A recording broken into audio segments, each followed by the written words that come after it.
Bonjour, je suis Nicolas Sulon, je suis coach sportif à La Réunion. Dans cette vidéo, je vais t'expliquer comment tu vas pouvoir faire pour perdre tes kilos et améliorer ta forme lorsque tu manques de temps. Tu as certainement conscience que l'activité physique est importante pour ton hygiène de vie, pour ton équilibre.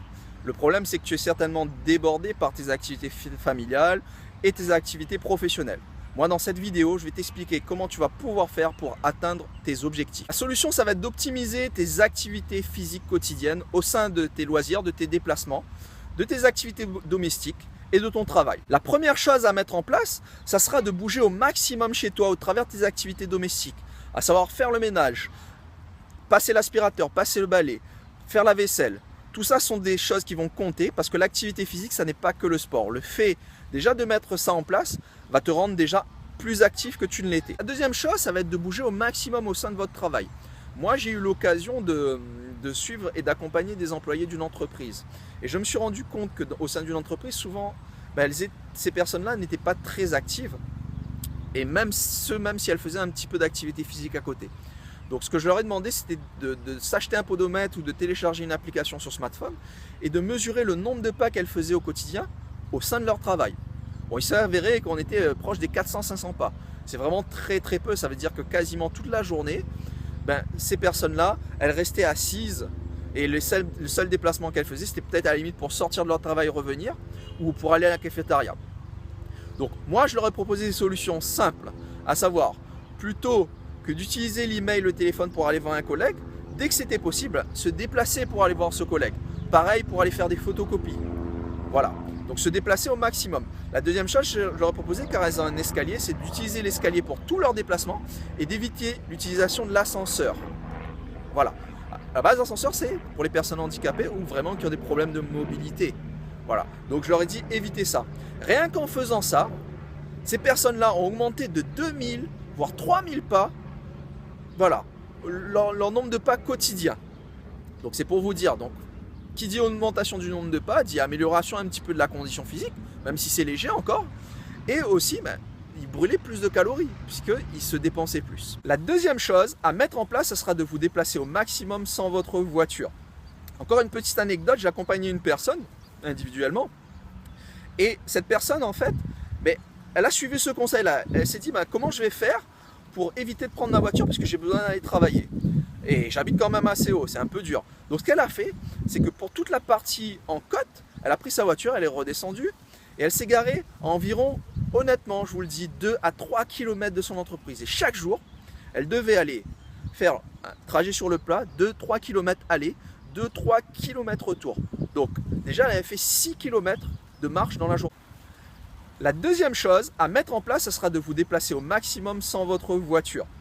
Encore une petite anecdote, j'ai accompagné une personne individuellement et cette personne, en fait, elle a suivi ce conseil-là. Elle s'est dit, comment je vais faire pour éviter de prendre ma voiture parce que j'ai besoin d'aller travailler. Et j'habite quand même assez haut, c'est un peu dur. Donc ce qu'elle a fait, c'est que pour toute la partie en côte, elle a pris sa voiture, elle est redescendue et elle s'est garée à environ, honnêtement, je vous le dis, 2 à 3 km de son entreprise. Et chaque jour, elle devait aller faire un trajet sur le plat, 2-3 km aller, 2-3 km retour. Donc déjà, elle avait fait 6 km de marche dans la journée. Est-ce que ça vous arrive de faire 6 km? Donc rien qu'en faisant ça, elle a marché plus au quotidien, elle a dépensé plus de calories, encore une fois. Et aussi, le fait de marcher, elle a amélioré ses capacités cardiovasculaires, son endurance, sa capacité à tenir un effort sur une longue durée. La quatrième chose, évidemment, c'est de faire du sport. Mais faire du sport comment? Faire du sport rapide. D'accord? Pour ça, il va falloir mettre de l'intensité. Donc, le type d'entraînement que moi, je fais pratiquer aux gens que j'accompagne, c'est le HIIT. Le HIIT, c'est quoi? C'est un entraînement dit par intervalle. Le HIIT, c'est en anglais. Moi, je vous la fais c'est un entraînement par intervalle à haute intensité.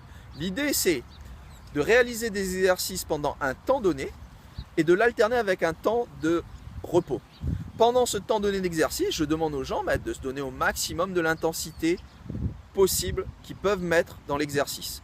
Ils font ça ça dépend, mais entre 4 et 20 minutes. D'accord, 4 minutes si on est tout seul, 20 minutes si on est motivé, si on est à plusieurs, si on est à deux, c'est déjà beaucoup mieux. Donc l'avantage de ce type d'entraînement, c'est que ça va vous permettre d'améliorer votre endurance, de vous tonifier bien sûr, de vous remettre en forme possiblement aussi, parce que comme c'est des entraînements courts et variés, ça va vous permettre, un, de rester motivé, et deux, de pouvoir adapter la charge d'entraînement, le volume, pour que ça ne soit pas trop dur non plus. Et évidemment, ce type d'entraînement, il a un gros avantage pour la perte de poids, la diminution de la masse grasse. Ça va être tout simplement que vous brûlez des calories, certes pendant les efforts, mais jusqu'à 48 heures après avec ce type d'entraînement. Donc voilà, moi je vous conseille vraiment de privilégier le HIIT si vous manquez de temps comme sport pour perdre du poids, améliorer votre condition physique. En résumé, voilà les 4 étapes que vous allez devoir mettre en place maintenant si vous voulez changer les choses. Bougez le maximum au sein de vos activités domestiques, vous déplacez au maximum au sein de votre travail et évitez de prendre la voiture pour tous vos déplacements en dehors. Enfin, faites du HIIT 2 à 3 fois par semaine à raison de 20 à 30 minutes maximum. Voilà, j'espère que vous avez aimé cette vidéo. Si vous l'avez aimé, likez-la. Si vous avez des questions, mettez-les en commentaire. Et je vous invite à vous abonner à la chaîne YouTube si vous voulez recevoir plus d'actualités de ma part sur la forme en général et particulièrement la forme à La Réunion. Je vous dis à très bientôt. J'espère que vous avez aimé cette vidéo. Si vous l'avez aimé, likez-la. Si vous avez des questions, mettez-les en commentaire. Et je vous invite à vous abonner à la chaîne YouTube si vous voulez recevoir plus d'actualités de ma part sur la forme en général et particulièrement la forme à La Réunion. Je vous dis à très bientôt.